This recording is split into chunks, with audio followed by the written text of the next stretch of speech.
The Mandalorian and Grogu have returned. Fresh out of the theaters, the Cantina crew bask in all the delicious details of the super fun film and do a thorough spoiler-filled review. Join us at the Cantina!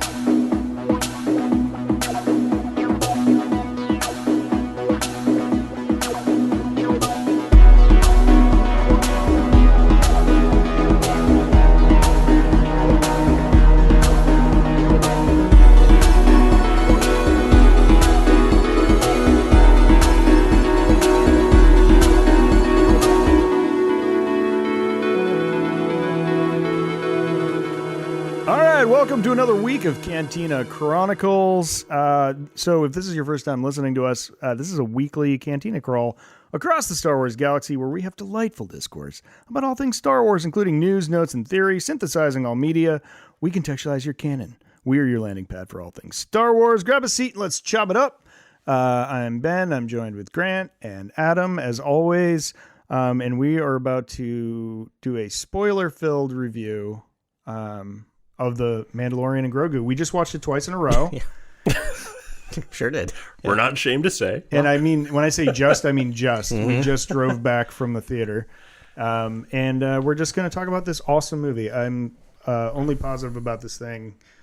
It was really fun. I had a blast watching it. Especially the first time I watched it, I was on the edge of my seat. Yeah. We should be honest with our listeners, though. I mean, like this worked for us because we're the perfect target audience for this. We love The Mandalorian. Yeah. We love Star Wars. We love movies. We want people to go to the movie theaters. We want more Star Wars movies.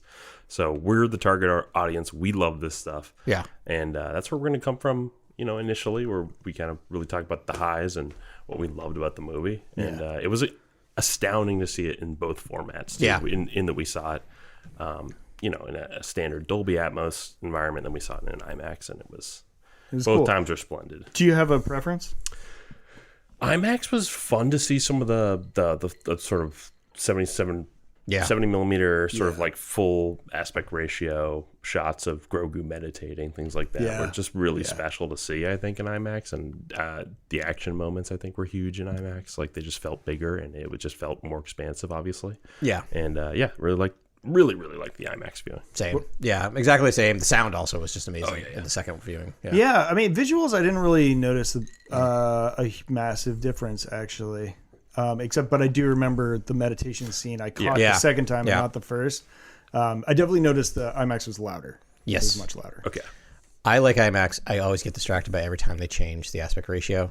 Mm-hmm. I notice it every single time, which is fine because I get what they're doing, but I'm like, oh, now we're in this, now we're in that, now we're in this, now we're in that. Oh, that's a curse, Adam. I know they do it, but I never look for it, and if I ever did, I was watching throughout. I was counting the letterboxes going into the full frame. All that sort of thing. I was really getting into it. But we also got the cool sort of like Mandalorian branded IMAX sort of preview, right? That was awesome. Countdown, which was cool. The countdown, that was awesome. That was really, really cool. So definitely check it out in IMAX if you can, because that was special. Yeah, for sure. Yeah, I'm a sucker for that stuff. But seeing it at the same time, I'm like, oh, actually, this is dope. Yeah, I'm like, oh, it's Forge. Like, I just loved it. Yeah, each number was sort of doing something different in the Mandalorian universe, and it was cool. It was a really special countdown. Yeah, and it's nice to see a refresh of the countdown. Yeah. It's usually just the bloom numbers, coming at you fast. So it's kind of cool. So we all did like prep work for this. Like, we all watched a bunch of Mando before. Adam did the full Monty. You did the whole Mandoverse. Whole Mandoverse. Yeah. The full Mando. Yeah. The full Mando. Yeah. And and I feel like that really helped my viewing. And it was weird because I just sort of like let the Force guide me and just hunted and packed a couple choice things most of season 3. Yeah. And I still caught new things, and it made this experience a little more rich for me. What I don't know, man. Like, we could kind of try and go to like mock through this thing start to finish, but I feel like maybe we should just go on vibes. Yeah, I think so. Yeah, I don't mind doing a like overall vibes combo first, and then maybe getting into some chronological stuff. But for me, Zeb was like a really cool part of the movie. Like and that's something that's sort of carry over from the show, right? If you're talking about like having done homework, having watched the show, all 3 seasons, Zeb is sort of just a background player. Yeah.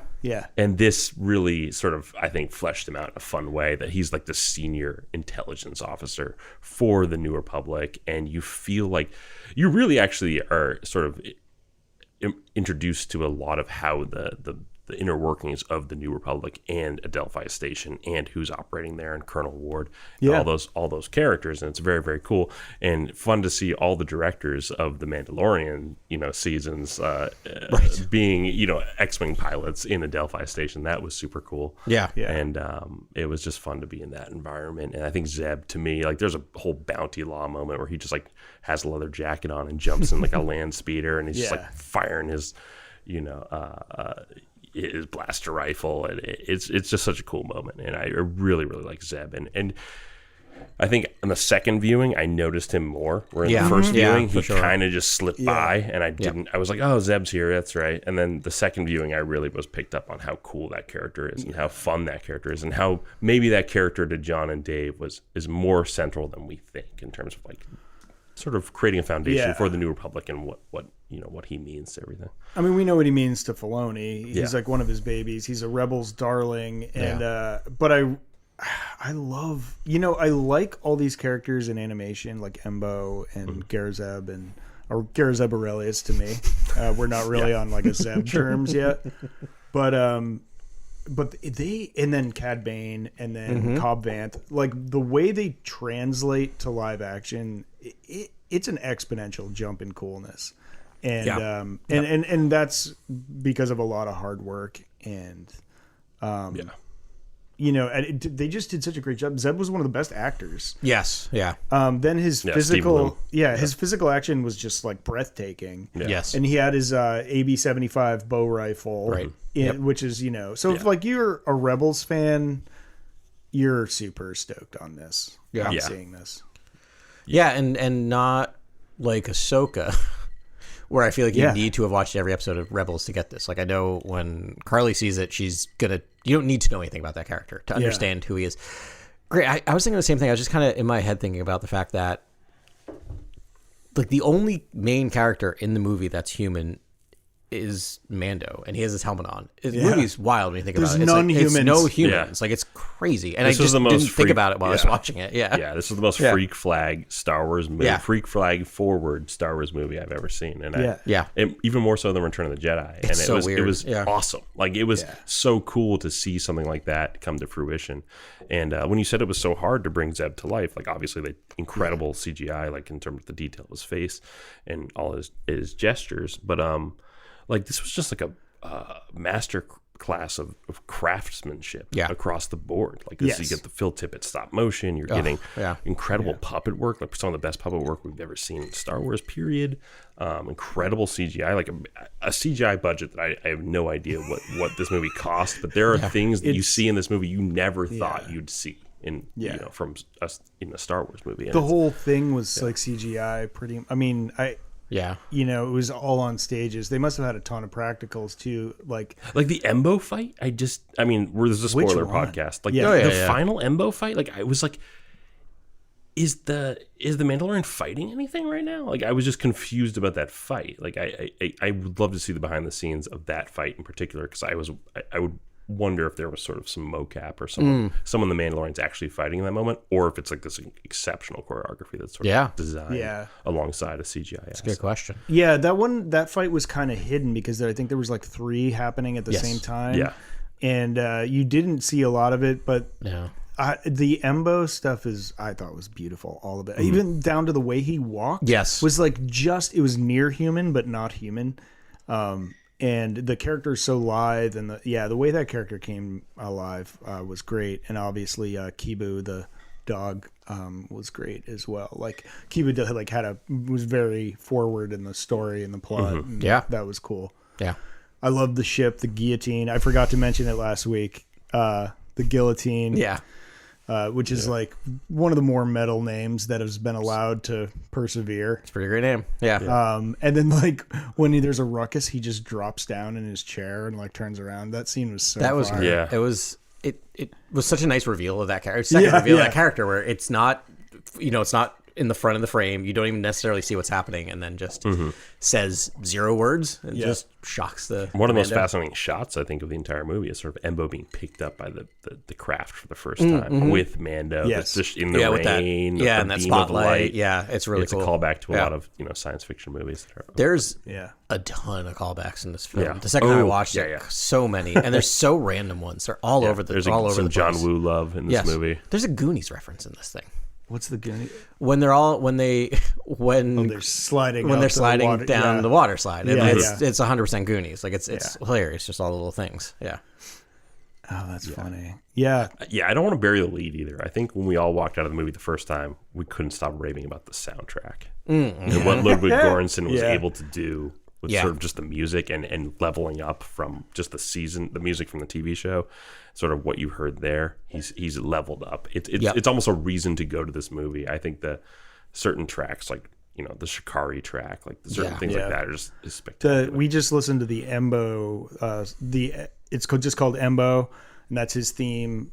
Fire, and then the Rada. Rada's that might be my favorite. I do like Shikari a lot, but Rada's it's so funny because like for all the criticism that might be leveled at this film, I'm like, could Jon Favreau be going harder than having Ludwig Göransson score these incredible action moments? And it's almost like it feels very much scored, like as Ludwig is almost understanding and watching the scenes that he is scoring and sort of like amplifying them. Yeah. That's what I felt watching the movie.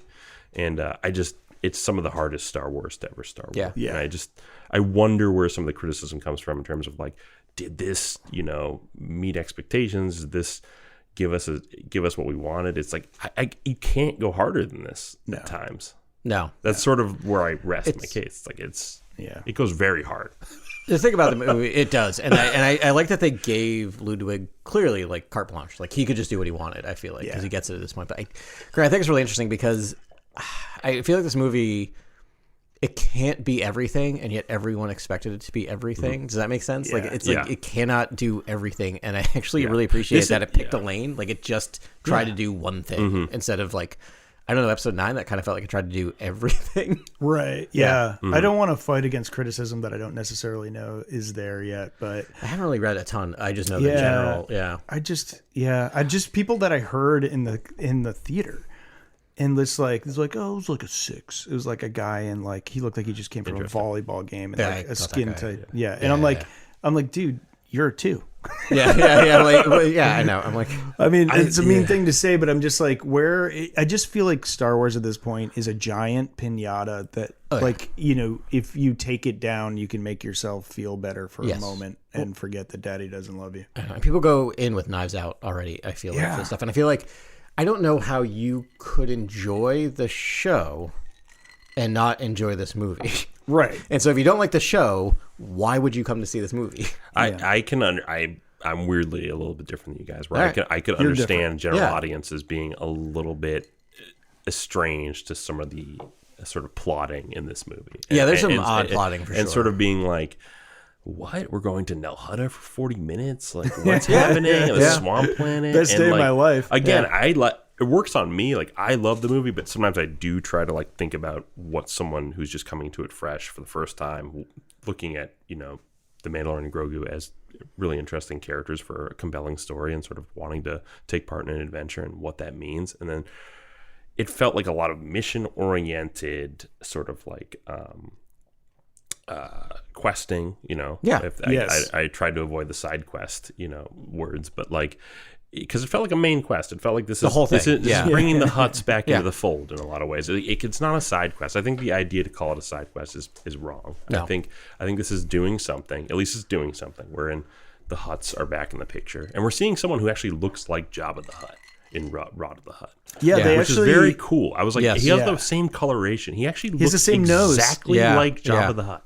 Yeah. From the neck up. But it's the inverse of Mando and Grogu, where there's this complete mentorship and this wanting to be alike and adjoined, and then he wants to be different from his father. He wants to separate from legacy, which was a fun sort of inversion of sort of what we're seeing with Mando and Grogu, which was really cool, like in terms of storytelling. But second time I watched it, there's a lot more complexity going on than I think it feels like the first time, and I think I mentioned it to you, Ben, after the first viewing. It's like, Rada's basically a foundling, right? Like in a lot of ways, and I think Mando is seeing a lot of what could have happened if no one found Grogu, right? This idea of his lost soul, and I don't know. I thought it was kind of beautiful. It's weird to be like this about this like random Hutt character, but again, it's just really hitting on that core idea of what the Mandalorians are, right? Yeah. Yeah. It was also really cool to see a Hutt that's sort of honest and earnest and kind and, and honorable. And obviously we've read so many comics and obviously we've known Jabba for a long time as fans, but it's like I think in the last few years reviewed a bunch of comics where it's all about Jabba lying and pitting people against each other and being deceptive, and it's so cool to see that his son is a completely different person, which is really Jabba's a beautiful person. He's a wonderful human being. He's a wonderful human being. How'd you feel about the Jeremy Allen White love Jeremy Allen White. I'm shocked how much I liked it. Yeah, we were talking about our favorite voice actors of the film, and Jeremy Allen White is probably my standout. He's really good. That's really the one I've been and I like Jeremy Allen White quite a bit as an actor, but second I heard that, I'm like, I don't know how that's going to work, but it did. The disaffected family member who's sort of off to the side. That's Jeremy Allen White. I know. It's perfect casting. The casting is like perfect. He fell like right out of beef into like a job, like a Hutt suit. Yeah.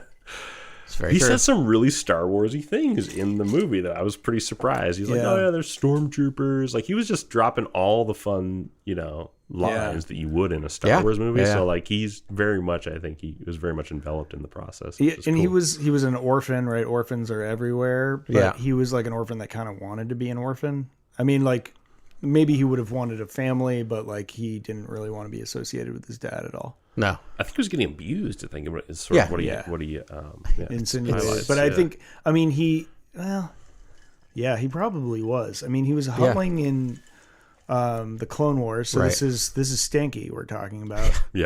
From the Clone Wars. There was no comment on whether what his odor is. That's very true. Yeah. But I mean, he was a baby. He was Stinky. Exactly. Yeah. I do love that we get a picture of him as Stinky. This was the last picture.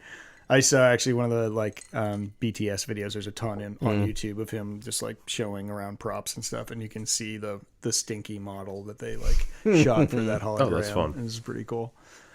That was also bizarre that's the only hollow image they had of. I know. I was like, what? I was like, that was another deception. I think, right? It was like, we haven't seen him in a long time. Yes, it's he had a bit of a growth spurt. You probably have a security feed on him right now. Like, man. I'm sure this is a little bit far field, but I was talking to Grant after the second viewing of how I'm just done with previews, because I really think there is nothing surprising in this film if you've watched the preview, and I think the reveal of Rada would have been amazing if I hadn't watched see this buff Hutt, and it's a great shot. The reveal shot's wonderful, but I knew it was coming, and it just didn't. They decided to promote Jeremy Allen White, which I guess isn't a terrible idea. They're like, look, now actor. And he's a giant part of the film, so it's kind of hard not to show him. Yeah. I'm shocked with how essential that character was to this movie. Or just it's showing they tried to hide it by just doing a sort of behind, over the shoulder, raising his arms up in the air. But I think if you don't show him, right, you don't know that he's chiseled. It's kind of a fun idea. Yeah. That's why when I finally saw Imbo, I was like, okay, now I've finally seen the end of all the preview, trailer stuff before, and I'm like, okay, we're in uncharted territory the rest of the way. No, it's very true. Yeah. Another huge highlight for us was Droid Gatra. Oh my gosh, the big winner of today. Huge is Adam. Yeah. I mean, to be fair, I think I've said I want to see the Droid Gatra in every single thing that's come out since I've learned about them. So eventually I was going to be right. Yeah. I almost wanted more. I was like, who's their contact? Like, how did they employ these guys? Like, I was dying for 8-episode run. Yeah, I wanted one line from the Droid Gatra, just one dumb line of them saying something. I almost wanted them all to say one sentence together. Each one says a different word or something. I was something that was oh wow, they're connected. There's a hive-mindedness thing here. But it's the perfect Lucasian Star Wars thing where we all know what the Droid Gatra is, but there were a ton of 10-year-olds in that theater Yeah. who heard that and it just lit their mind on fire. Like we heard the Clone Wars. Like just mentioned, already fought in the Clone Wars. Yeah. Right. And all they know is the droid Gatra looks awesome. Yeah. They have no idea what it is. Yeah. Yeah, And the design was so cool on all those droids, and they're just mismatched parts. Yep. Like, yeah, they never get memory wiped. They just keep evolving. Have fully unlocked their inhibitor chip, so they can essentially be a person. Yeah, like sentient and making their own decisions and wearing clothes. They're really one of the coolest things ever in Star Wars, and it's like about time that they got their spot. Yeah. It's also fun to see that, like, in terms of structure, there was no droid in the main ensemble. No, it's true. Essentially, droids were just villains, essentially. Yeah. Yeah. But there was like no shortage of droids. It's amazing. I loved it. It was so very Star Wars, but it was just like, it was super sweet Star Wars. Like, you have to have a high sweetness tolerance. Yeah. There's so much, like, all the little in-between beats were great. All the scenics they did, the like rebel montage under the, that would be Top Gun, right? Under the credits. Yep. At the beginning, that was like, the first shot was like a Top Gun shot. Yes. Yeah. And like, it was just like straight Top Gun, like into the movie, which was so fun. So we're watching the credits, and I think when you get to the producer credits, so there's the second shot of the producer credits, I think Kathleen's credit comes up. Yeah.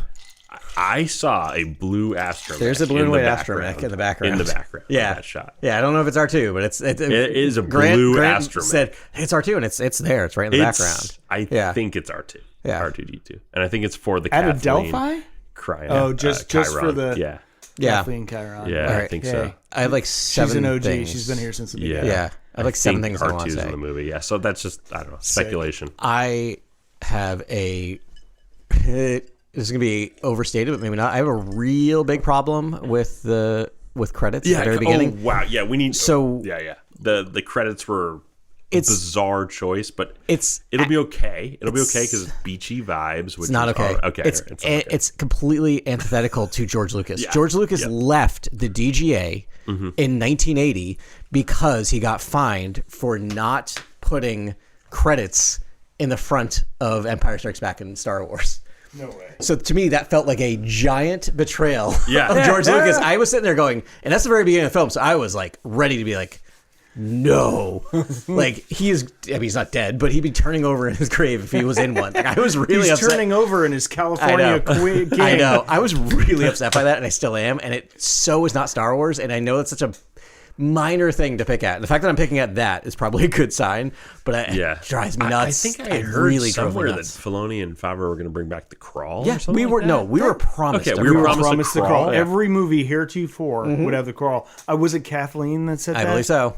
But I guess now she's gone. They can do whatever they want. I don't know. Yeah. Not gone, but you know what I mean. On her way out. Rest in peace, Kathleen. Yeah, I almost didn't need the text at the front either. It was like I almost need something more broad and more ominous too. It was very much telling me exactly what's going on. I almost wanted something a little bit more vague. Why are they allergic to the crawl? I don't get it. Yeah, and then if you do a crawl, it's fun because sacred. Can't things be sacred in this world? But a crawl calls for an immediate res, sort of like bombastic start to the movie. Because This that's true. was not that. They didn't have a full crawl. They had 2 paragraphs, and they're like, "Well, that's kind of it." Yeah. They're like, let's keep this simple. I was a little let down by the open of this movie as well. Agreed. And I like the movie a lot. It's a fun time. I wouldn't say it's a side quest. I think things do happen. I think we get the Hutts. We get the Hutt storyline advances. I did want Thrawn. I'm sure a lot of fans wanted some sort of Thrawn at the very end, war drums pounding and Thrawn's return or something like that. Something at the end just to be like, here's a fun thing for you absolute crazies who want more conflict in the galaxy. Yeah. Right. But the opening for me, it's like, this is another thing where a little bit of a sort of gripe I have with Filoni in that, like, he's trying to emulate Lucas to such an extent that it's almost like there's so much standard coverage happening and wipes and circle wipes and things like that. Everything is just so classically Lucas that I'm like, if you almost started that first scene where you're just in the middle of that conversation instead of standard coverage with the Imperial sympathizers. I think it could have been a little bit more eerie, a little bit more offsetting, and then it immediately gets into this sort of standard coverage where I'm like, I know you're just doing standard coverage because it's like what is expected of the George style. But it's supposed to be an upsetting scene. It's supposed to be and if you have those sort of like tight to tight, like if you just crept in from the side, almost mouse droid perspective, and you just caught that conversation in the middle of it, I think it could have been a little bit more interesting. Especially because the reveal of the Mandalorian is shot like a horror movie. Like it's shot like a horror movie. It is absolutely a horror movie. It almost makes no sense to go standard coverage like that. Exactly. It just it kind of undercuts it. And the other thing is like that opening. What I appreciate about it is they were just aping Bond. Like that's James Bond. Mm-hmm. Like you have that opening mission that sometimes connects, sometimes doesn't. Mission, and it really doesn't connect really to much of anything, right? Other than that was his first mission, and now he's on another mission. Like that's what I liked about it. But I agree. Like it just that standard coverage opening was just like it really was just like, oh, is this what we're doing now? Like it just I don't know. It just really didn't do much for me. The action did. I also appreciate in that scene how much he just seems checked out. Like this just seems like standard operation, like a standard operation for him. Like just there's no passion in what he's doing, and I feel like that's like it's like a big part of this movie is the Mandalorian getting his groove back. It feels like that's what this story is. Mm-hmm. Through Rada, right? Like Rada, I think actually is what like activates him again. He wants some missions with some heart in them, some hot. As they say around here. There's a part of the Mando that I feel like he feels so impervious that it's like you almost want to see him sweat and infiltrate, and it to be a little bit of a struggle for him to get in these facilities and things like that. But he is like just like butter. He's getting to these places. Yeah. He is just amazing at what he does, and it's nice to see a skilled professional in sort of movies that deal with sort of like I watch a lot of movies espionage. Like that, a lot of bad movies like that. I love like the whole like ex-military, just like I gotta. But I kind of like when those guys struggle. You know what I mean? Like they can be as good as they are, but I kind of like the struggle where that humanizes them a little bit. But, I mean, he does get knocked out twice in this movie and comes to. But he takes all those AT-ATs. He does take no problem whatsoever. No problem. So I remember watching that scene the first time, going, "Is he good or just lucky?" Because he's good in my opinion. I was like, he's good. Yeah. So one thing, Grant and I know we exchanged a glance, but like under like rated pilot. I think like Mandalorian, like he's really top 5. Yeah. And like I don't know who's beating this guy. Like I know it's part of his religion or whatever, but like he's good at everything. Good at everything. Yeah. And piloting is like he really flourishes, especially in that minivan. In Atmo too, where he's kind of like able to use the clouds and cover and stuff like that, and moving around a light. Uses gravity to his advantage. I kind of wish he was just okay, but it was basically flying a tank, so it gave him an advantage that way. Like I don't know. I like that character, but he is just good at everything. That scene where he flips over, like where they rip out the governor panel. And then he's like perfect, and then just like does that flip move like behind his people pursuing him. Mm-hmm. It's like a Tony Hawk 720. But for the opening, in terms of being in media res, he's already inside the facility. He's already infiltrated it. You almost want that GoldenEye moment though, where he deploys onto it. You know what I mean? Like, you almost need that. Like it didn't happen. It's fine. That's what I wanted. I wanted that. Something like that. More cables, more weird. No, but they went horror movie instead, and I liked it. You were just like, except for the monster was the Mandalorian. Oh, and the best. I think the best shot in the movie, aside from the Embo stuff that I've already mentioned, is like the dolly push through the AT-AT while the alarm is going on. The snow troopers are equipping themselves, it's really good. And it gets to the end of the hallway, and then it goes full John Wick, where the door opens and Mando comes in and just executes everybody. And it's and then the blast door shuts at the cockpit, and like it pans back to the Imperial driver, and he's like, horrified Yeah. by Horrified. Mando. He's like, Horrified. oh my God. Yeah, That was actually a really powerful moment that they kind of lost track of, and that tone never emerges again in the movie ever again. It's a very serious, interesting tone that is established that never comes back. Well, they power creeped up, and then suddenly, instead of just humans, he's going against giant monsters. Like, Because you're right. That's it became the just only like, thing. hulking, super strong, venomous, like monsters, like humanoids, creatures. Like it's just bang, bang, bang, bang, bang, giant bang, robots. Right It's after. like everything. Giant robots. I lost it. It's super interesting. I don't know. The movie structure is odd. And I don't even know if I mean that as a critique. Yeah. But you know, like how we always talk about how like Mad Max Fury Road is like you go once and then you come back. And I think that's And this is like you go, you come back, you go, you come back, you go. Like they're like, and I don't know if I hate it because when he goes back to the throne room, he's in 3 different positions every single time, right? He's there to like work with them. Yep. Then he's a captive, and then he's there for revenge. Yeah. Like it's kind of interesting. Like I don't necessarily mind that. Like he's there for different reasons, but it's so odd. We're like, oh, we're back here again. Like just like the mushroom palace of the huts. We On go there a Nal couple Hutta. times. I mean, how many times, Grant, have you, or actually all of us, how have we asked to see Nal Hutta? Yeah. It's a very important planet.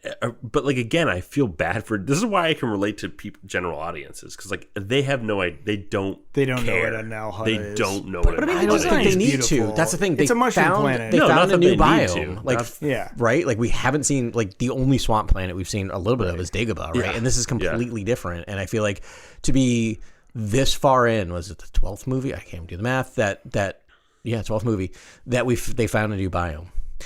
Yeah, but it's just like a lot of gross out swamp stuff. Yeah. And I'm like, I'm here. But again, guys, I'm with you guys. I like this movie. It worked for me. No, I know. I'm just trying to put your identify feet sort in- of like, hey, what might other people think when they see this movie? And sort of like the Amani, like for instance, the Hutts do not just have the droid Gatra working with them. They have the Amani, which are like these creatures that Those things swim through Yes. the Amazonian super rivers good through the locals. swamps. They're very terrifying. creepy. They're very They creepy. look like Yeah. leeches almost. Yeah. Like walking leeches. They're I terrifying. think they might be the species that they pattern droidicas out. Yes. Out Okay.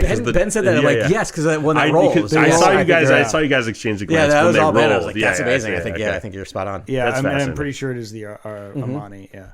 I do love that because the battle droids sort of look insectoid a little bit. Yes, They sort of yeah. like look as if they're derived off of sort of like organism. And Yeah, it's like they're like amoebas, but like Yeah. muscly and teethy. yeah, but the Amani are an example of sort of like, wow, This- we're really presenting this to people. Like, Yeah. are people ready for this? Because I don't know. we're into this. Yeah. I just don't know. The audience score is very, very high on this thing. Okay, good. It is, which is interesting. It is very gross. It's scary. Like so my the wife bug scene. With the bug scene. Yeah, like yeah. we were. Yeah, grossest part of this movie. Go. Oh, Because I have mine. Hut hallway. Hallway. Hallway. It was when the hut came out of the wall and just like tumbled out, kind of. Oh, it was the next room. It was You're the wrong. next You're room. wrong. It was the next room. next It was the room next room. It after was like- that. No, the next room. It was like they were both. No, there are things happening in that room that I didn't. in I the wasn't next even able to room, identify. There's not enough time. There's 3 There's not huts enough and there's time. tails in places Yeah. they couldn't That figure out shouldn't be what was doing there. what. And I'm like, I don't know. Yeah. It really, we talked about it before, but it felt like a scene out of The Shining. Like it really Yeah, did that feel was like the they were Shining going for the moment. Shining hallway scene. I was actually. I thought that was bold. That was like the Yes. boldest Yeah. moment Yes. of the movie. It was the like, whole oh movie. my god, we're seeing huts just being Yeah. filthy in like these weird rooms, mean, here's the back thing. rooms. The huts. I feel like we always get filmmakers, like especially before episode 9.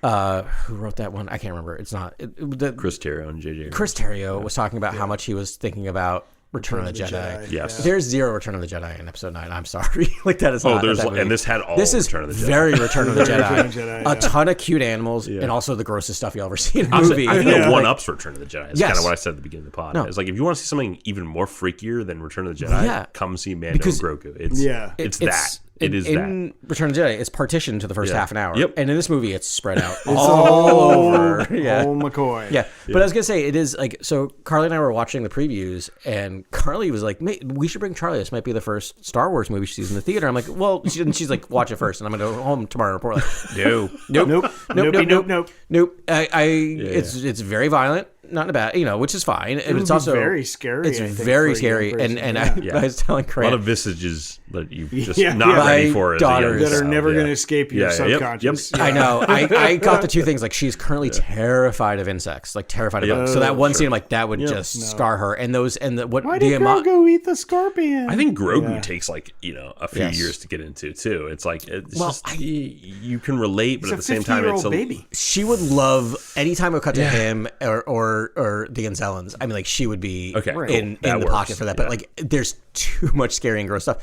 Which I'm not like. It's PG-13. I'm not saying it's a bad thing. It's just is what it is. Like, I appreciate it for what it is. I had another realization. So a couple things I want to say. how about the monsters break loose of the arena? That's Yeah. that was like That's the moment true where I'm like, horror. no, I was like, oh, definitely this not. is Like people are getting eaten, thrown. The screams of terror from the scream audience that moment, is because they should have been real. terrified. Yeah, I mean, they it's were, the right they were like reaction. eldritch horrors. Yeah. They were like one of them had like jaws for hands. Yeah. One of them looked like a bug, that was like a skeleton bug. Like it yeah. was Yeah, the it was weirdest looking terrifying. thing. Yeah. I loved it. We should at least like recognize this is clearly all the like pieces on the Dejarik Dejarik table. yeah. even the arena looks like the Dejarik. Dejarik table. And that's what they call it, from- right? A Dejarik. They call it a Dejarik Dejarik match. match, Yeah. which is like heavy-handed. But then you're like, oh, and it's the actual. We're They even lying. have one scene that's the scene like that one monster smashing down the other exactly. monster. Savary smashing the Yep. giant thing with the face for a body. Yeah, which was the move that defeated Chewbacca on the Dejarik Yep. table. Yes. Yeah, it's Yeah. the move. Yeah, Yeah, but it's like I wonder if they could be the original models. and then Right. but like the movie is so self-aware at times too, where it's like in that moment it does do cutaways around the whole arena to all the people laughing, like cheering when like that happens, and it was like okay, like It's setting the it up movie, so you're the not. movie is very self-aware. Like the Yeah. movie is even like getting into salt in case you are salty about this movie. Like it is Okay. prepared. It has little meta protections against like any salt that's to come its way Of via everything, storytelling. suspension of disbelief. That's the one I could not suspend my disbelief of. Like, I understand salt The is a salt commodity, bag, huh? but wouldn't you just stuff your pockets full of salt and go on that planet and become the richest person ever? Like, anyway. right, or just leave and Yes. and be like, Right. I can get you salt. Yeah, bro. I know. Another question: Go to why? Crate I and really- just I- like I fill really- up a it was a- truck. it was and a go meta- back. Exactly. Yeah. Another question: why does a droid need binoculars? Droid Gatra. Yeah. That scene. That was I had also to- there's little things where I'm like, I gotta insane. stop it. It's fine. It was It's also like, insane Also, they that they should don't have have heat infrared. scanners. Yeah, I yeah. hate It's like, scanners. what? I They know, don't but have, it's like Star Wars. It's fine. So this is the the droids are dumb. That's so this Star is the Wars. sixth Disney Star Wars movie. It's the first movie that does not have a lightsaber in it. Wow. There's You're right. 0 lightsabers, which I'm okay with. Yeah. Because I was like, we almost got through Solo without a lightsaber, and then we get like the worst scene in that But, movie. but we actively walked away from the lightsaber in the Grogu storyline. So Yeah, like, I there's makes always sense. possibility for a Oh yeah, lightsaber, there but will he be in the chose future, but not to I appreciate go that. That shows shocking amount of restraint. This movie made. There were no legacy characters in this movie. There were no legacy planets in this movie.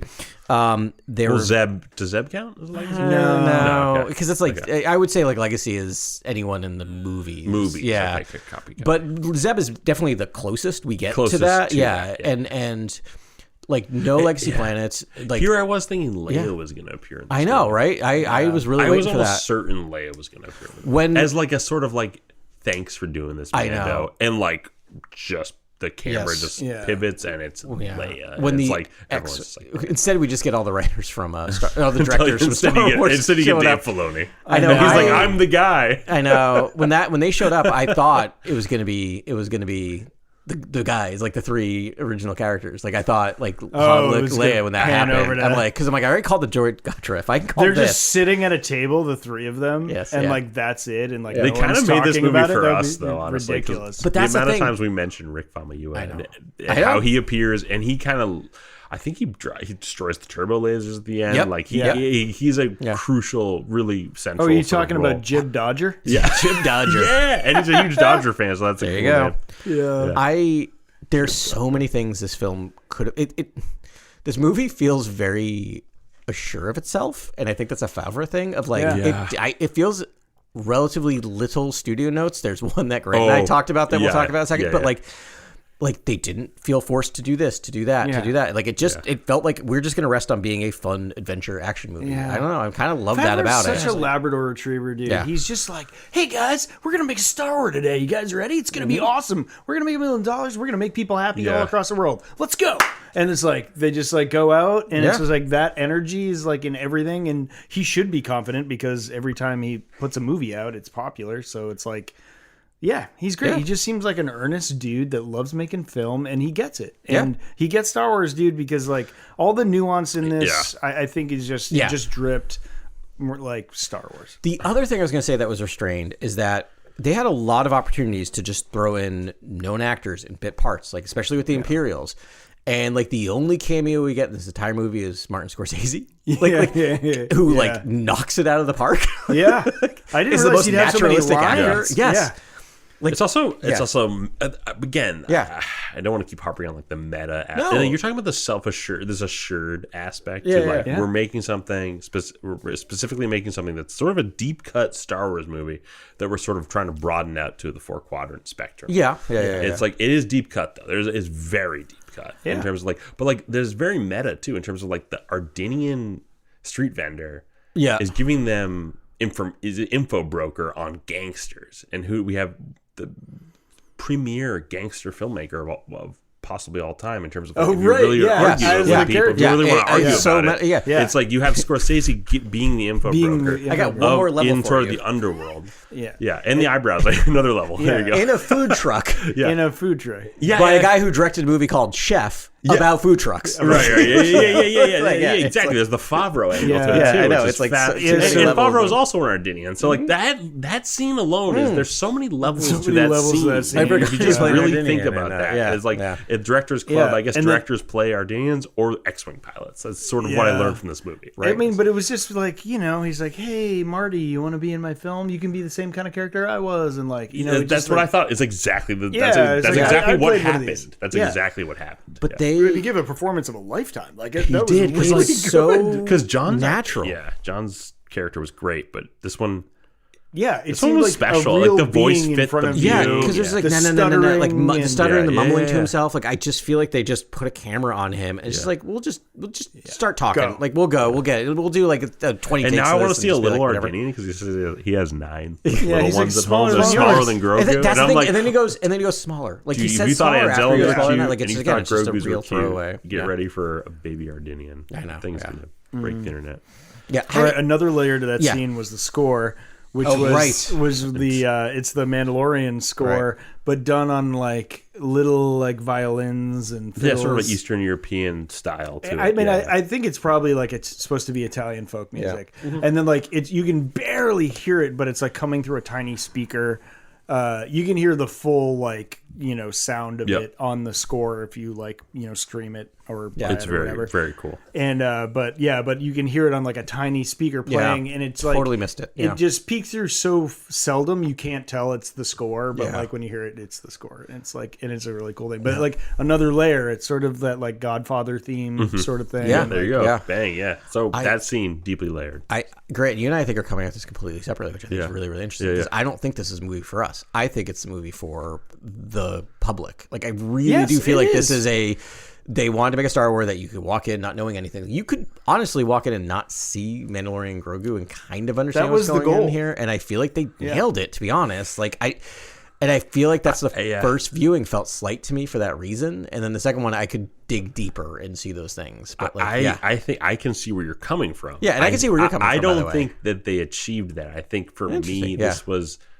I think you could have easily done that in a way that is more conducive. Like if you'd done a couple like pod races or swoop races with Mando before you get to Nel Hutta and the swamps, that could be more 4-quadrant-y. You know what I mean? Like there could be something that's a little bit more 4-quadrant, like people approachable for people. But like, for me, this was like deeply sort of like invested in the lore of Star Wars in a lot of ways that I was surprised by. I was like, wow, this is getting into the Rada stuff. This is showing Rada as Stinky from the Clone Wars movie that if you watch that animated movie. But isn't that, isn't that what's the thinking. perfect thing where, like, if you didn't know that, it wouldn't affect your viewing of it at all? But because we know that, we get a deeper understanding. Right, I that's think the the magic second- trick that they're trying to do. But great, Like, they're I trying think to if do the both second you things. see Zeb, you're already like, do I need to learn who this character? I think people are already lost with seeing Zeb. I think people are. Yeah. I think this is more for us. Even though I want it to be successful, and I want people to go to the movies. Yeah. Like, I almost think you could have done a couple like Interesting. undercity swoop races before you get to Nel Hutta as a sort of 4-quadrant aspect to so grab people. You know what I mean? And I see where you're coming from. if this is Because I feel like this movie is very much just, and I mean this, I don't just sounds like such a whatever, but it's just an action movie. Like it is shot, it is the plot of it, the way it's shot, like an 80s it's action an 80s movie. action movie, right? Which is not super 4-quadrant-y. Because I see where you're coming at. Like it is like I mean, like, I just try to think about things without just thinking about the text is the text, and that's all we have. I think about things via this is the text, and then how could the text have been altered to sort of it's fit we talk about things that might fit, it's all work out could for haves, people. no should haves. Yeah, exactly. It's all could haves, and it's sort of like I do wonder if maybe there's other ideas, and the sort of Imperial remnant stuff. Like we don't really get a lot of follow up with that. No, it's done. It's sort of like, oh, we bagged this Imperial remnant, general, and like now. But the like who hut cares? stuff We're dealing is with the more hut fun. stuff. We're dealing with the hut stuff. And I'm like, It threw me I almost think the like first if time. you dealt with that, and then the next Mando film deals more with like Nel Hutta or something, like can get a little deeper into sort of like the alien lore and fun creature feature stuff. It's like then I could understand it, but like I think this is for us because like I think we've always wanted to see Nel Hutta. I think Jon Favreau is a huge fan of Star Wars, and I think every time he does something, I'm like, this is worth seeing because it is some of the best stuff you can do with these action figures and smacking them together. It's like some of the coolest stuff you can ever do, period. Yes, it's worth watching. It's really, really interesting. It's so fun. It's so fun. It's so good. Yeah. And but at the same time, it's like, do I come out of the movie thinking like, whoa, where is the brand and where are we going? Like I do a little bit. I'm a little like, oh, we're like, I know what you mean. What's happening here? Like, we're going to these places and we're not establishing more with the Mandoverse and faster. You know what I mean? Especially because this is an interstitial period of which we know the end result of, which is tough. It's tough to sit for as long as we're sitting here. For what it's worth, I've seen some behind the scenes interviews, and both Filoni and Favreau were like, "This is for the people. We're making a show that like." We're not expecting anyone to have seen any of the Mandalorian and Grogu before this, like the Mandalorian series. Yeah. It's just for the populace. And essentially, like Filoni said, that's why they were making it. It was just like, we're just going to make a fun movie that people want to see that's a Star Wars. And it's like, I love this discussion so much because I think, both of you guys are saying great opposite points of this, and Grant, you have like really, really good ideas about how to make it even more like 4-quadrant. Yeah, but we'll see. We'll have to see how it plays out. Yeah, the viewers will have their say at the end. I think of the day, the Rada story is deeply relatable. Like I do think that is powerful. So. Like I was like, you know what, that's great because then you can reject your like Manoverse dad and sort of like be a good person. Exactly. This is a great message to put out there for kids. It is a really good message for young men right now. It's tough for role models right now. And I think I didn't even think about that. Movie to come out. It deals with the male loneliness epidemic because 3 men. Honestly, you didn't think about that. You didn't think about it going in, but like it really does sort of like it does sort of give you an idea that like, hey, you can carve your own destiny. You don't have to live in the shadow of sort of whatever was a sort of toxic relationship, even if it was familial. You know what I mean? I think the Rada character is very cool in that aspect in terms of like a message, and I think that is broad, and I think that's understandable, and I think people will relate to that. People will come out of the film at least having something to think about and not be like there was nothing there. You know what I mean? Yeah. Wow. Can we just talk about huts for a bit? Because like I just are you going to talk more about hut sex or a little hut bit of incest maybe? So first of all, cannot believe how many huts we had in this movie and how hut forward it was. And them just doing normal stuff and just moving around and quote, not unquote. even normal, but like doing weird stuff and fighting, but like being athletic. Yeah, it is so rolling. Disturbing. It's very disturbing. One of the things that Grant and I talked about was that this is a big one. Is the transition between Huttese and Basic Mm-hmm. is fascinating, and that's the moment that I felt I could feel the studio notes here of just like, because it's, I think if you clock it, I was doing it a second time, I wasn't counting, but it really feels almost exactly 50-50. And it's of them talking in Huttese and Basic, and there's no rhyme or reason or logic to when they're talking in Basic and when they're talking Huttese, and I felt like there are ways to do that where the brother talked Basic, because I liked when the brother started talking Basic, he was struggling with it. Did you notice that? He was slow, and I liked that.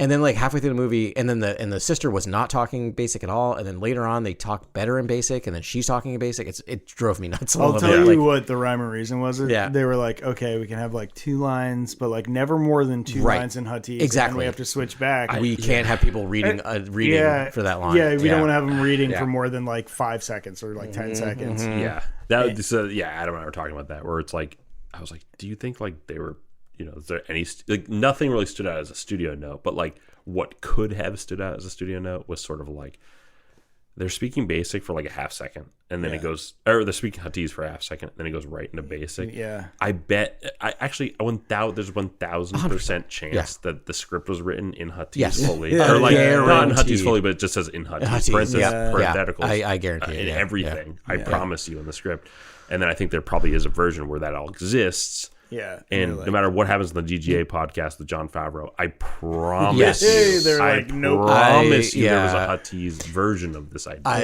agree, and I feel like when a Hutt is CGI and talking in Basic, it throws me. It's just that's when I start losing it. Yeah, and I didn't mind Rhoda talking or in Basic as much, because I feel like he was of the galaxy. He's like he was different, in right? with everything, and he was cosmopolitan. Or like at least like he's been, I don't know, like the twins being stuck on Al Hutt or being on Al Hutt with all Hutts. It just seems weird. Basic would be hard for them. They would almost think it's beneath them to speak in anything, but Huttese. It's called Huttese for a reason. Yeah. Didn't they only speak Huttese? It's also like widely spoken, Book of Boba Fett in the galaxy. Yeah, it's like the Huge, other like, major language of the galaxy that essentially speaks that. So Embo is Kyozan, right? Mm-hmm. He speaks his native language usually, but he was definitely speaking Huttese in this. I think it's because he was on the What you're saying speaking Huttese is like as a scene where you get a muffled sort of he's speaking and he says one thing to his dog. You can barely hear it. And there was another one where he's kind of in the distance talking. Okay. Yeah, when he's talking to the fisherman. I'm pretty sure it was Huttese. Yeah. Listen, guys. That's another character. I have no idea. I have no idea his motivations by the end of the film. No, other than he's for hire. Credits. He's for hire. That's for it. hire, and he knows when to cut and run. It's fascinating. I don't quite know why you feel like there's something that they were thinking about, but they just never thematically explored it. Like they were like, he's just a hunter for hire. And like, well, it was. I think there's something he else was a brother there. Seamus to the Mandalorian. That's the thing. Okay, there you go. Balance. Yeah. I also feel like but then I also feel like, why did he relay that so much information to that fisherman in the swamps? Like, why did he? Yes, I had the same tell him because that he's much Captain information. Exposition. I think he's a witness to a lot of Mandalorian's heroics, and he respects Mandalorian. He respects him and kind of let him fly. And it's kind of like he's bitten by a dragon snake. Like he's pretty much that dead. Guy's gonna die. Yeah, the guy's gonna die. He's actually a pretty sweet warrior. It'd be cool if he lived. You know what I mean? That was my. I like that reading. reading. It could have been like, I know Grogu is behind that crate over there. I almost felt he knew. Like, there's a lot of parts of that scene where it's like that reading. I think that character knows that Grogu's there. So that fits in with what we were talking about last week, where we're like, Embo, like in every stage of his career, is sort of like he gets hired, he gets a job, he doesn't love it. It's not a very virtuous job. The moral magnitude of the moment reveals itself to him, and then he picks the right side every time. Like that's what happens to Embo over and over and over again. Yeah. And then he doesn't get his quarry, but they scurry off, and he's like but he survives and lives to fight another day. So why do people keep hiring him? But like, don't you think there's other ones where he's very successful? I know. I mean, look at him. How can he not be successful? It's just we just always see him against Obi-Wan Kenobi. Yeah. We see him against Darth Maul. We see him against Asajj Ventress. We see him against Mandalorian. Like good points, and makes it out alive. And to your guys' credit and to John and Dave's credit, like even if people don't know who Embo is, he's a pretty sweet looking bounty hunter. Like it's Yeah, like people immediately identify the idea that this is a foil for the Mandalorian. He's a hunter. He's a cool character. His design's sick. He's a cool design. Yeah. The other thing I want to say about Hutts is we're gonna get to the other thing, but one other thing before we get there is I do love the fighting that they like, the thought process of how these things would fight and how much they roll. Like a lot of rolling. Where I'm like, yes, like would a lot roll of like upper that. body like, strength. Yeah. Well, yeah. In certain Hutt, It's weird. Rock. Like some of them, when they're walking, it's like they inchworm. When they're running, they inchworm.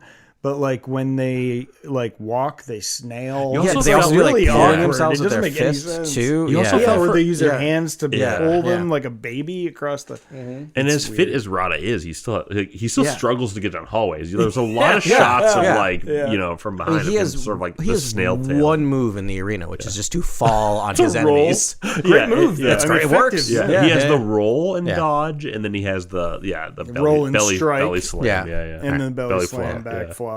Yeah. So we've talked about how they fight. We've talked about how they speak. We've talked about the hallway. I really liked how they speak. You want to talk about how they sit with their sisters? Yeah, let's talk about how they sleep. I can't. I'm good. Well, you guys do this pod without this part of the pod. We don't have to go. I'm gonna walk away. We do not. We do not have to pull apart, but back. it does deserve at least an acknowledgement. Like it is. Honestly, the freakiest thing I've ever seen in Star Wars. The fact that they showed it like more and more was upsetting. I was like, going on the hallway of terror, obviously in the beginning, which is like God knows what's happening in those rooms. I swear, it's the one that's like a big fat log that's just like squeezing out of an orifice on the side of the tunnel. It's like, and also like, what did he just finish? And why is he leaving? Like just stumbling out of that tunnel. Yeah. You just get this idea of hedonism, right? When they're coming down the hallway, it's hedonism. Which you're like, okay, I get it. Hedonism. Like it's like, but it's giant fat slug hedonism. Yeah. And then you show the twins sleeping next to each other. This goes into my area for sort of the argument here that this is sort of deep cut in that like really we're doing this to people. Like we're really showing them this. I feel like George would have done that to people. I don't think he would have. I think he would have done 1 or 2 Hutts. I don't think he would have done like 8. Or I get what you're saying there. Yeah, it was a lot. And then this is another thing about Mandalorian. And again, we love these movies. I want more Star Wars movies. I love Star Wars as a brand, and I want it to continue and flourish. But like it's funny that the Mandalorian and Grogu is like, oh, you like Anzellans? You like Babu Frick? Here's 4. Yeah. Here's and 4. they have 45 minutes of screen time. You like X-Wing? Here's a bunch of X-Wings just doing cool stuff. Yeah. You like this? Like here's this times 10, and I'm like. The times 10ness of what Mando does on things. It is the time 10ness. It needs to eventually cool down and just sort of introduce one thing at a time and slow down a little bit. Yeah, I do want to talk about the future and what comes next for Mandalorian and Grogu at some point, but there's a lot. Yeah. But what you're saying reminds me of, or makes me think of, this is why this is Return of the Jedi, right? Because it's just like, you like a cute little animal that we've seen in other movies. Great. Here's an entire tribe of Ewoks, and we're going to give them 45 minutes of screen time. Yeah. And here's something, you like that weird thing in the bar at the beginning of New Hope? Great. We're going to do a half an hour in a drug den. Like, you know what I mean? Like, it just is no, wild. You're right. George is the original perpetrator of all these things, and but at the same time, I think what people get wrong about George is that he made it good before he did anything bad. Yes, and so I think people with what you're saying. I think people will compare him to a lot of the filmmakers who did the sequels, and compare him to a lot of the modern, people who are creating Star Wars. But in terms of anyone who you have a gripe against. But you have to remember, George made it good first. Like, he made it incredible first. And then, in retrospect, I don't know, people the man created something that again, the prequels I love, but I guess people didn't like them, and it's a whole thing. And it's like, he made things great before they soured. He didn't just make something that was divisive. So he did start by making something incredible. Well, and I just every single movie since it has been divisive. Like, Empire Strikes Back was extremely divisive when it first came out. Really? Yes. Really? If you look at the initial it reviews, wasn't the greatest. Heralded as the greatest. No, it was space fantasy movie. If you look at the reviews were very divided on that film in terms of that film, and then fans were very. But why should future filmmakers emulate that in any way?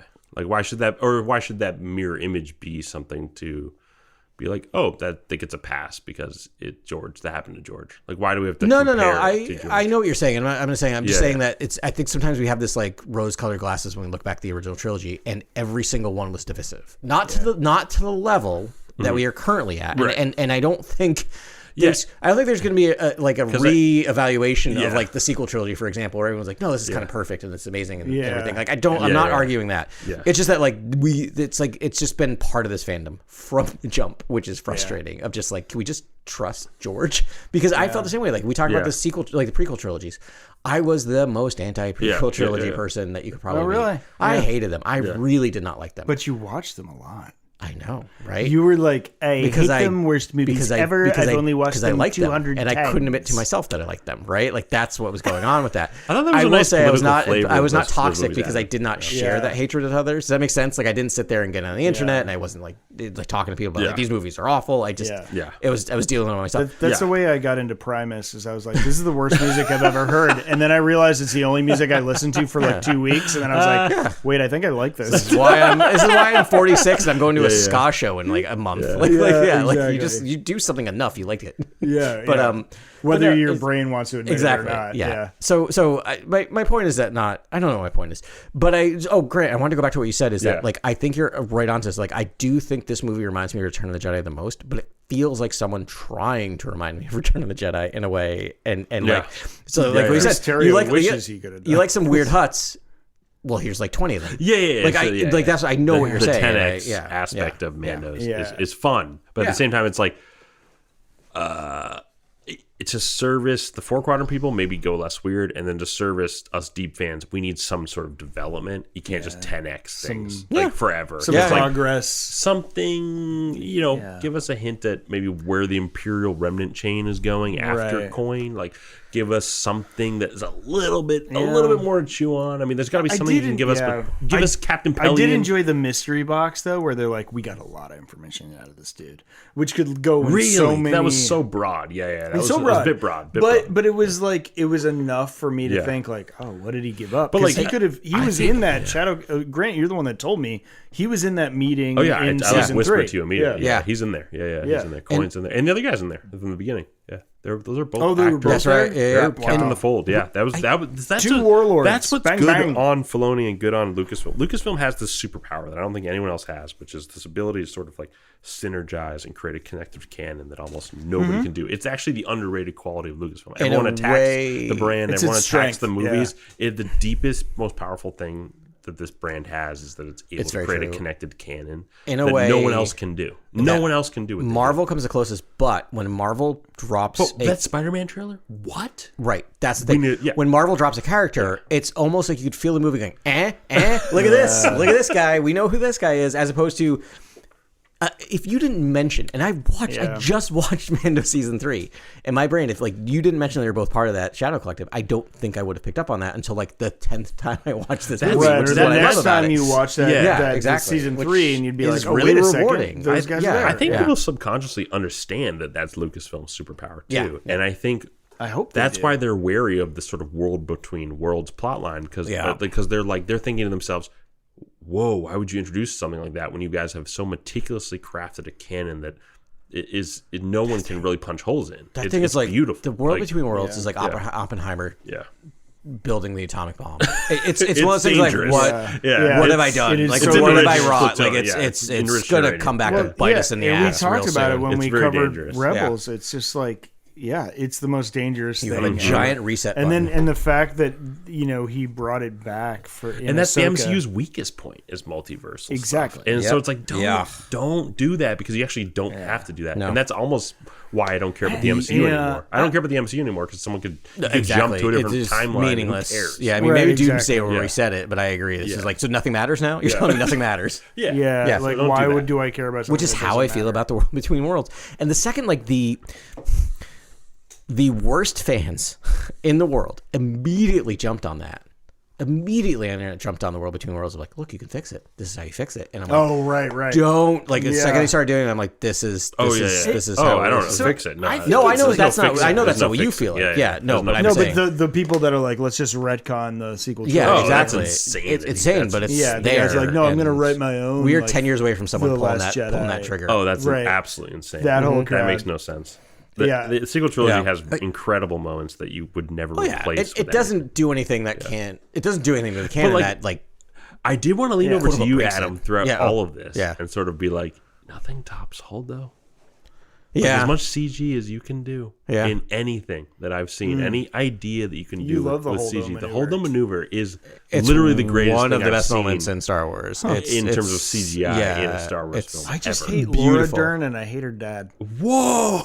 Wow. We need to stop. Fascinating. Stop the record. What is this, our like 600th episode? And now we're just finding this out about you? It's Joaquin Phoenix and then all the Derns. Interesting. Really? I'm with you with Joaquin. I don't. Derns don't bother me. I really like Laura Dern. Yeah, I think so do she's I. incredibly The talented. Derns make my skin crawl. I had to do a sound edit on a movie that Bruce Dern was in. No. And like since then I'm just like, oh, his voice. Oh, so you had to listen to him for like I had to listen to him long for time. weeks. Yeah, and I was just like, oh.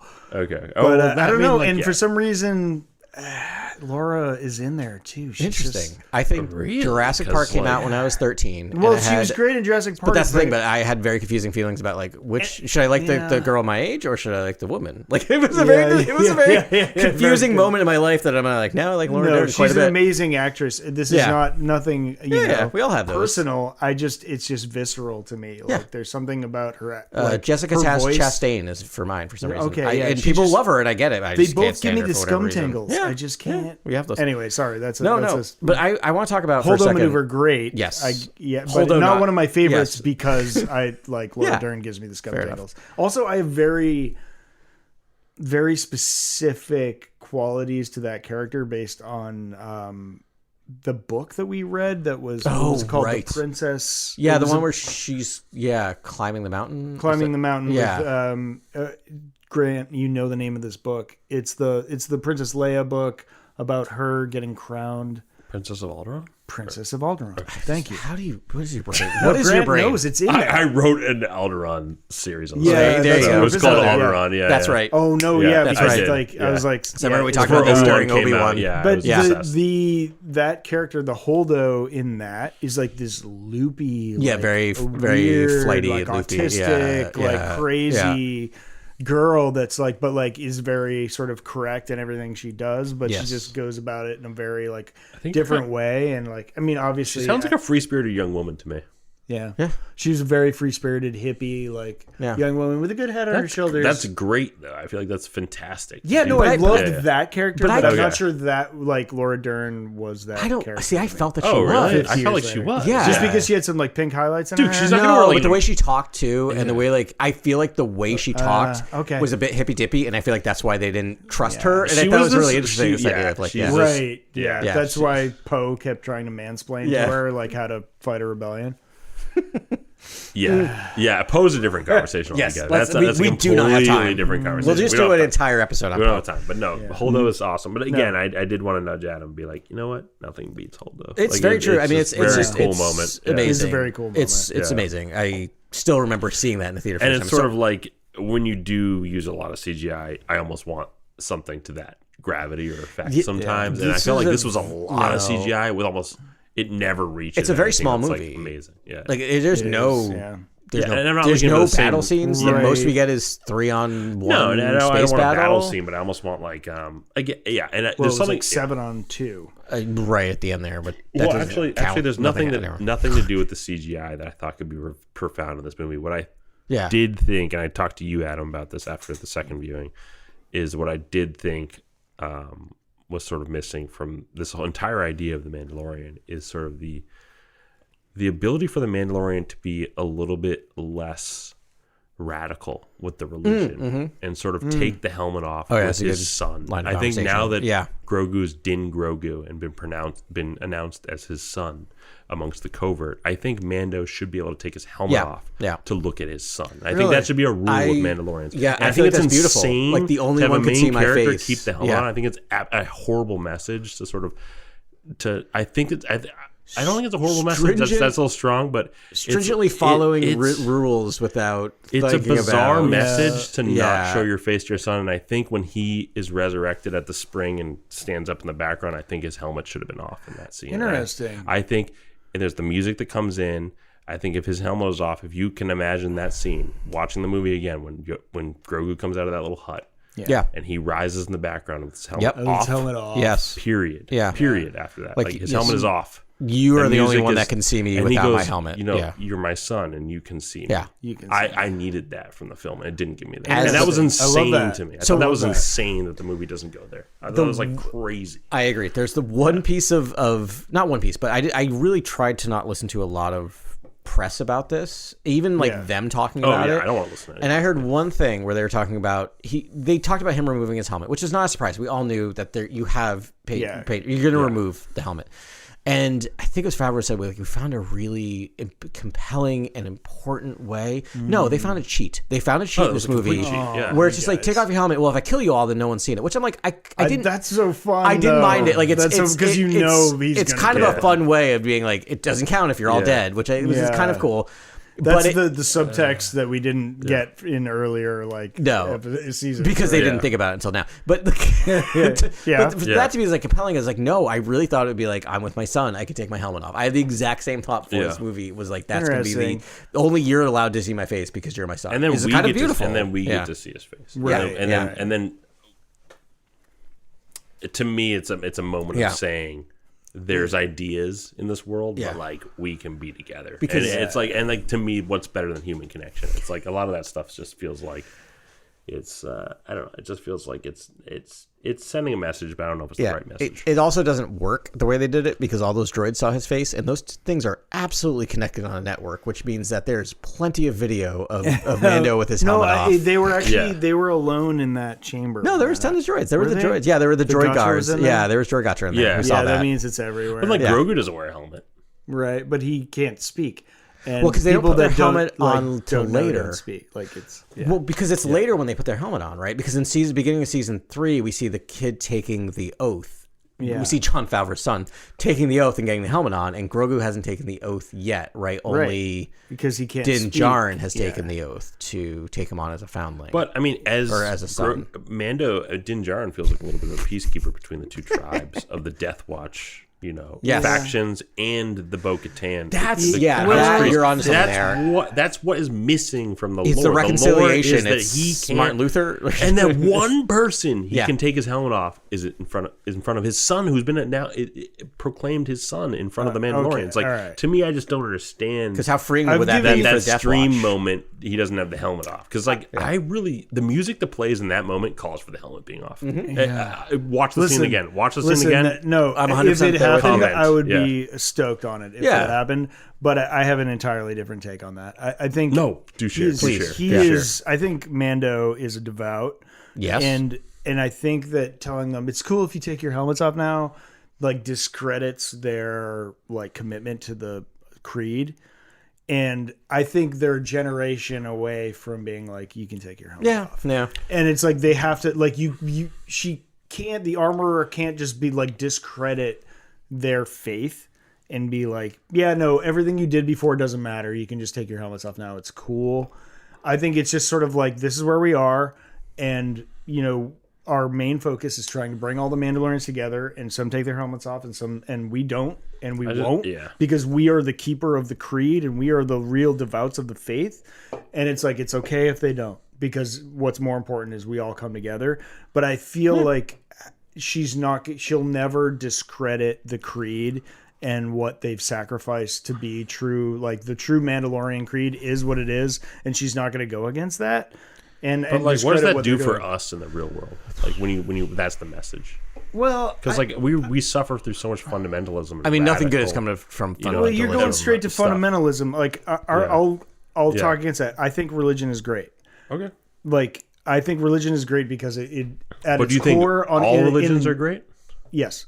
Then that's key. That's key. So I think that's key. It's key to see that that's all why I said matter. Religion, all period. Incredible. Yeah. No, because in most places on a very local level, it is like guidance, it is self-help, it is family planning, it's family counseling, it's like community building of community. It is a moral courage, gives you a to moral say structure, like this is what we do and this is what we don't do, and I think that is awesome. And it's like, just because I don't subscribe to one particular thing, like I'm not going to discredit anyone that does, because I think that faith and that commitment I think is commendable. I think it's important.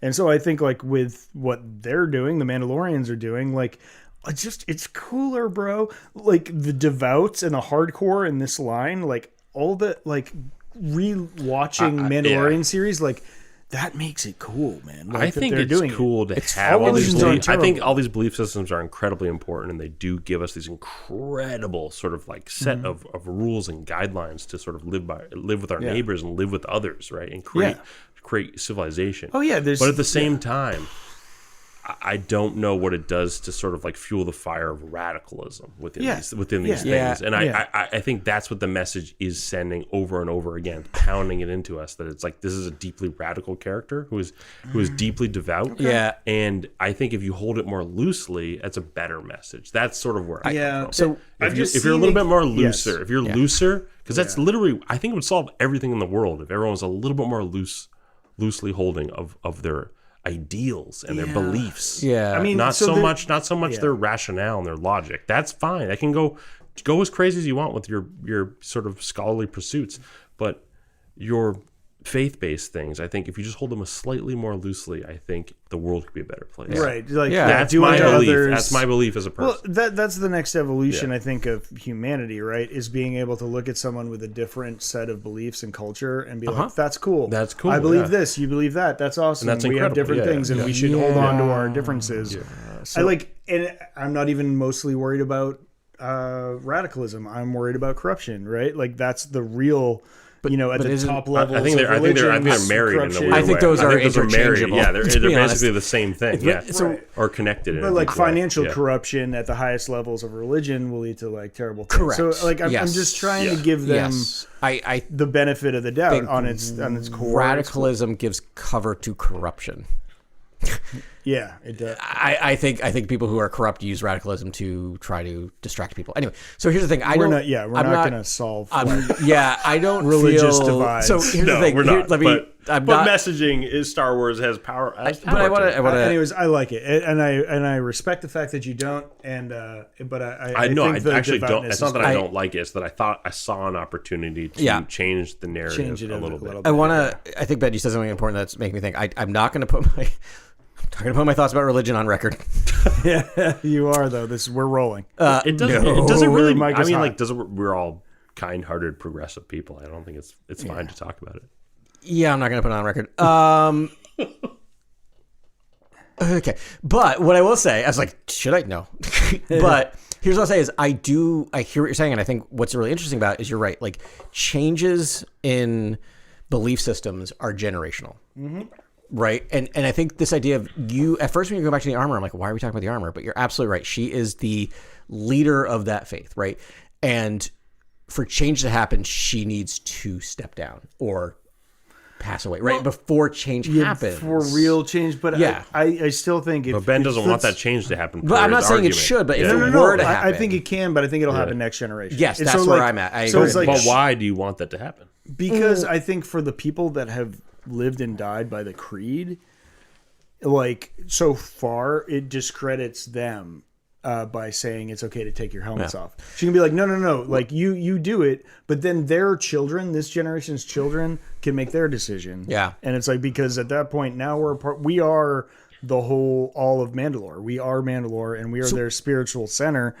But they were doing that because that was their covert's creed. Yeah. No, as far as when you're talking about the whole population of Mandalore, she realizes, okay, we need to loosen up. That's what's interesting. She is, but that's the thing. She is open to change for that reason, right? That she accepts Bo-Katan and the other people to be like, yes, we do this, you do that. Their kids. There's a lot of 28 years later in the Jimmy's there where I was like, she's stepping forward immediately when they all take their helmets off, and she's 28 years later, and she's speaking aloud as fast as possible. She's sort of like, oh no, I am sort of the religious. But but then I'm the leader here. This is how we're gonna make sense. of this. But here's the thing: she because of that, immediately. if Din Djarin said, "You know what? This is now what I believe," he is actually skulking. Wouldn't she have to accept him? But Adam, he is in that scene. He's sort of like he's sort of skulking in the background and watching the interaction between the two tribes. That's why he is an intermediary between radicalism and he's devout the zealotry. He brings them together, and the moderates. And it's like, to me, he can take his helmet off in those moments with Grogu because it's his son. And I just didn't understand. It's a marrying of those two things, right? It's this idea of like he's allowed to do it because, again, as you're saying, it's cool. And that the Death Watch factions are cool. That's a cool idea to create. I really interesting. Much cooler than Death Watch. The way of the warrior almost is really cool. Like, that is awesome. And what I think Dave and John are actually digging into that's really, really fun is the idea of the warrior in this space fantasy story, because it's been so lost in the sequel trilogy. The idea of the warrior is actually really interesting, and that Grogu chooses to fight versus be pacifist is interesting. John and Dave are trying to figure out how you can bring back the warrior in the space fantasy fold in a way that's cool, that isn't like, hey, we should stop fighting. You know what I mean? Like, because like what I see now in the modern messaging is like, let's stop that. Right. And I'm like, no, you don't understand. This is escapism. This is pure escapism. Right. In real life, are yes, cool. we should stop it. Yeah, in real life, yes, stop. But in space fantasy, go crazy. Have a warrior. But yes, have the pacifist characters. Satine Kryze, right, was a pacifist. Pre Vizsla overthrew her. Like, there are even pacifists in the Mandalorian lore. But you have to sort of like understand that these are cycles, and this is and it's classic 25,000 drama.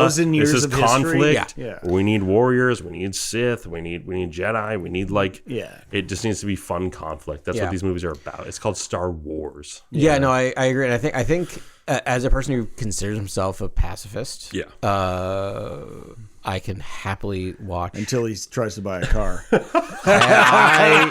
he deals with the I mean, I guess that's true. If you believe that, if you believe that words are Adam pacifist, if you believe that words are violence, I'm definitely not a pacifist. But I will say that as a person who tries to be a pacifist, who will absolutely fight to the death for his family, like that's the limit, right? Like there are ways. And what I think was interesting about this movie is it was a laugh line. I don't know if you caught this. Both showings, they laughed at the line where he says, "I try not to be a violent person." Yeah, that was great. That's not a laugh line.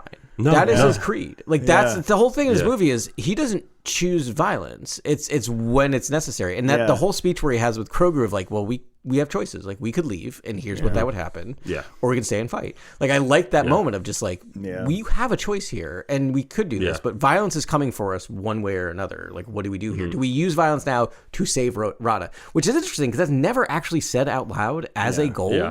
But it is there. Like that goal is clearly there the entire time to save him. I just think it's interesting. Like it's a real way to like thread that needle of like have a discussion about when is violence necessary. That's a great point because he does feel far less hostile than the first season of Mando when he's just like bounty hunter out for blood or whatever. It kind of feels like these are bad guys. Beat them. He's like, I almost think the anti-hero idea of the first 3 episodes of the first season of Mando is sort of what we fell in love with, and then it sort of vanished. But even that first episode, his first line is, "I could bring you in warm, or I can bring you in cold." He's giving them an option. Like you don't have to fight me. Like we could do this the easy way, and no one dies. Like he gives them the option. He doesn't come in. And he's the more altruistic bounty hunter than we've ever. He's the most altruistic bounty hunter ever, essentially, because like. We've met so many, and they're all dastardly, essentially. But Embo seems to have a code. He's got a code. Yeah, I think by the end of this movie, you realize Embo has a code. And obviously, if you know the rest of the canon, you know he's got a code. He's got a code. Yeah.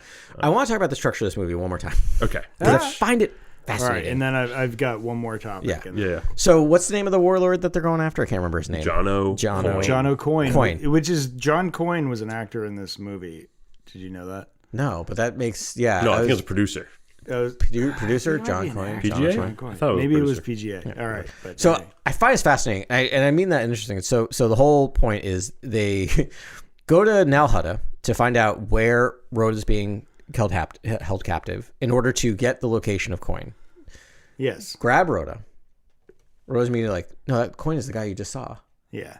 and goes get him. I just think that's fascinating. It's such an interesting rug pull of like, you think you know where this movie's going, and then it's just really interesting because that's what turns the entire movie on its head of just like, no, this isn't about the Imperials. This is about the Hutts being pissed at what happened. That was my favorite really Jeremy Allen. interesting. I think that Jeremy Allen White makes that moment. It's I don't really think that moment interesting. works without Jeremy Allen White. It's because like I think he goes, "You're a bounty hunter. Am I lying?" Yeah, and you're am I- looking at yeah. this hut face, Yeah. with Jeremy Yeah, Allen's yeah. voice, and you're like, "Oh no, this is the kid This from is- the bear. he's He's completely earnest, honest and he's- earnest. He just Yeah, wants yeah. this restaurant to be successful. Like, you know what I mean? Like, he's good. He's good to communicate with. He's trustworthy. Star Wars is known for its like surprises, and there's not a ton in this movie. I think that's the Luke, I am your father line. This thing of just being like, you think you know where this movie's going, and then suddenly halfway through this movie turns into a completely different movie, which is what really threw me in this thing.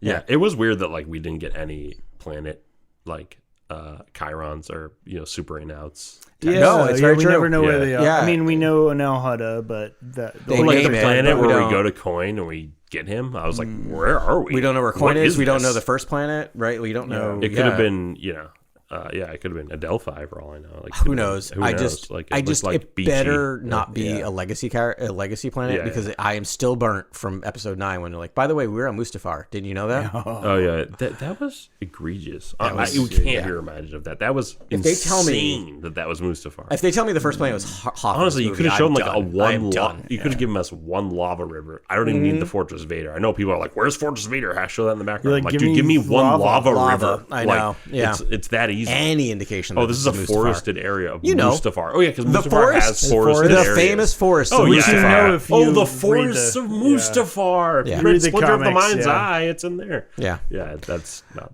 a thing. You had one more.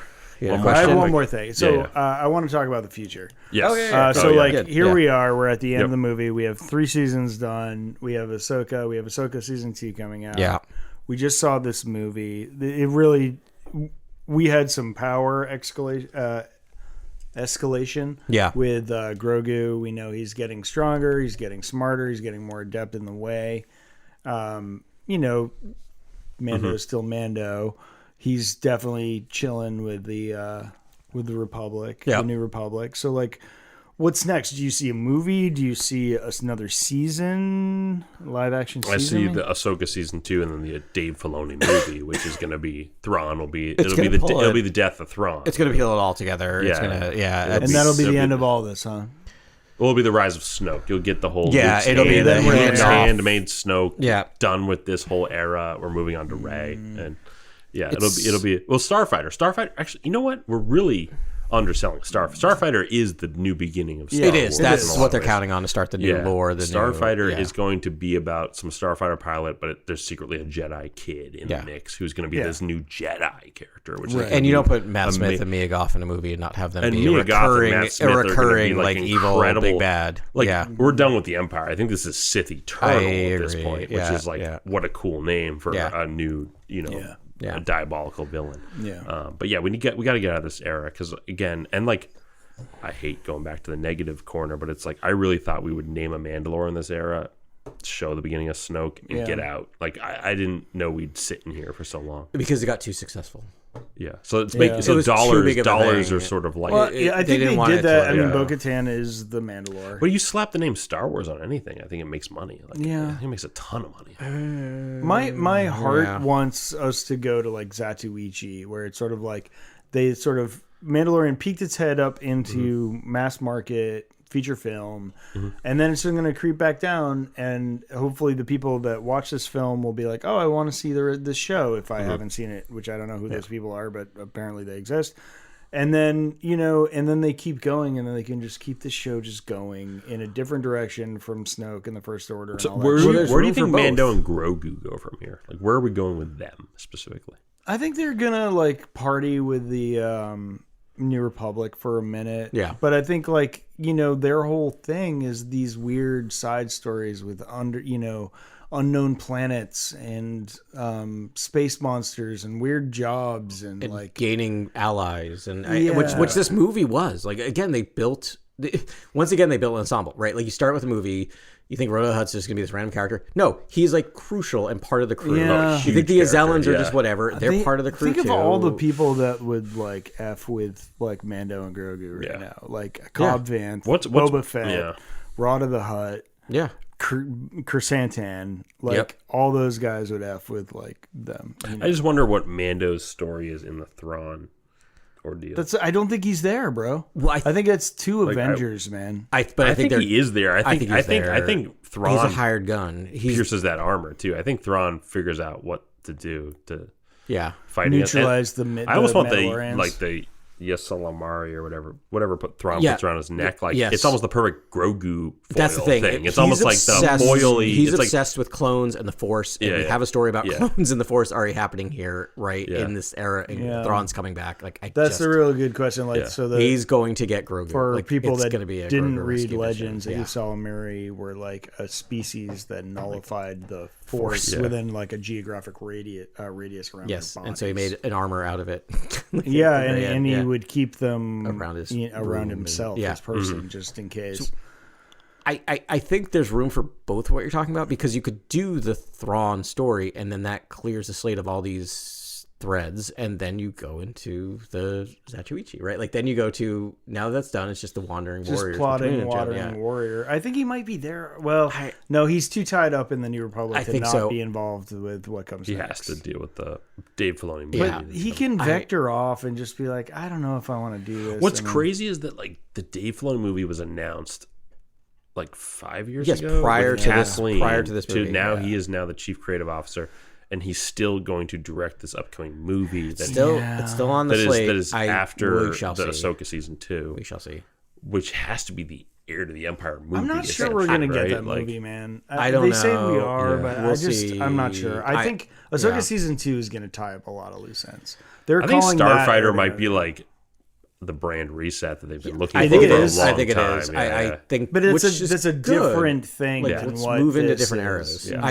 So to answer your question from a real cynical point of view, is I think it all depends on how this movie does. Like if this movie fails, which it doesn't look like it's going to, if it were, that would be the end. Basically, they let Ahsoka 2 happen, and then we're done. No Filoni movie at that point. Yeah. If it's a modest success, I think it goes back to Disney Plus. If it's a big success, they're going to make Mando and Grogu too. That's all it is. Like, that's not to be like gross about it, but that's the calculus they have to do. Or they finally burn away the text and do Mandalore. Like, that'd be cool. Maybe. I just feel like if it's a big success, they're going to learn the lesson of like, we don't want to tell lore stories. We just want to tell adventure stories. Yeah. Like that's what what Mandalore. I got to think that'd be upsetting to George though. Like, it should never become a commodity to sell. About George? Remember my opening thing about the credits at the beginning. They care about dollars. Mm-hmm. Yeah, I could see that. I don't think it needs to be a major success for them to do another movie. I think they just need to make a profit on this one, and then I don't know. Yeah, a good profit. We'll see how much like Dave learned from Kathleen, because she was like, "No, I only hit home runs." Yes, like that's all I do is hit home runs, and that's what she was shooting for every time. And like whether she did it or not is a matter for discussion. Based on dollars, she mostly. But you know what I mean? Like it was like if it was anything less than 100% for her, she was like, "You're fired. Thanks for stopping by." Gareth Edwards called that. What I'll say is like it's what the relief of this is for me from a box office standpoint is this is not going to be a failure of a movie. This is not going to be like Solo 2, which Solo also wasn't a failure. It was only a failure because they shot 2 movies. Right. It cost them so much. It's a lot of money. Yeah, but it's like the numbers so far on opening weekend is it's like it's pacing with like the 3 biggest movies of this year. It's pacing with Project Hail Mary, Michael, which is just wild that Michael's a success. I got more enjoyment out of this movie than I did Project Hail Mary. Interesting. Yeah. I don't know. I have to think about quite that. a bit more, actually. I have to think about that. I don't know. But I like them both. They're both very entertaining. They're both popcorn movies. Again, it's skewed data because I absolutely adore Mando Grogu. Yeah, I have to preface everything with like, this worked for us. We loved this. No, I know. But I can see that other people might be like, "Oh, what the heck?" Yeah. Well, we'll see. We'll see how it. We'll see how everyone reacts to it. But I really liked it. Grogu, we can't say enough. Best topic for last. Like, we got to talk Grogu for 5 seconds here, just to end the pod. Grogu, he's flawless, dude. He's a flawless character. It's easy to write.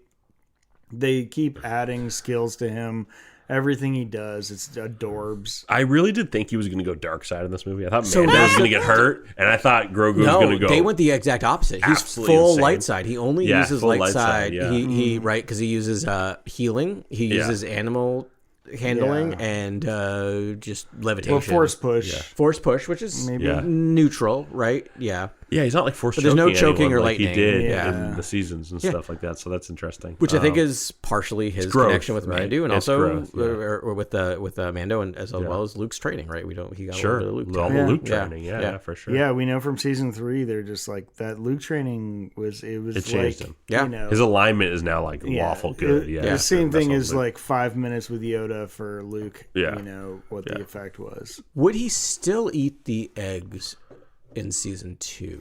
Would this Grogu eat the eggs? Probably. The children. Yes. Right? Which is depends how hungry he was. Really dark. He's like, you got a lot of eggs. I love that. It's so funny, but it's so dark when you pull it apart like you're eating children. That kid's hungry. He is very hungry. He's very hungry. Which they did not let go in this film, which I appreciated. Yeah. The puppetry was incredible. It's so good. It's really so good. Just the use of that, the practical, just that. And then we mentioned it, but the stop motion, we just, I think, need to mention again with the Phil Tippett stuff with the robots. Quickly. All I want to watch is that scene. Amazing. Like, that is like when episode 2 came out and it was the Yoda fight scene, and I downloaded that scene illegally the next day just to watch over and over on repeat. Yeah, it was cool. Like, this is it. Like, I just want to watch the transition from like a lot of CGI fights to what essentially was full on stop motion. Yeah, that was mind blowing. Figuring out that it works with droids, like it makes it look realer than CGI. Yeah, it's so visceral. Like it evokes something entirely different when you use that different style. Yeah.